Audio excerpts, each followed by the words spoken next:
Bugünkü hərəkətimiz yoga hərəkəti isə dəstəkli körpü pozası adlanır.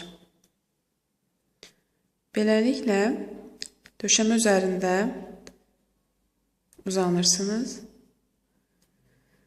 Dərinə nəfəs alın burnunuzla, nəfəsinizi verin. İndi ayaqlarınızı dizlərdən qatlayın.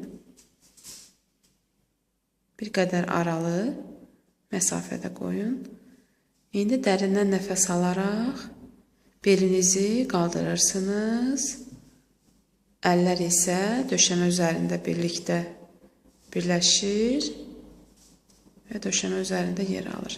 Beləcə dərindən burnunuzla nəfəs alın və ağzınızla nəfəsi buraxın.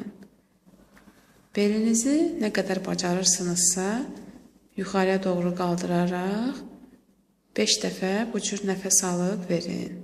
Özünüzdə gördüyünüz kimi körpü şəklini almış olacaqsınız. Bu poza sayəsində adamın sinə boşluğu açılır və qan dövranı sistemi xüsusən beldən yuxarı hissədə və baş nahiyəsində daha da aktivləşir. Ona görə bu hərəkətin bir sıra faydaları var. Xüsusən də qrip zamanı, soyuqlama zamanı, burun tutulanda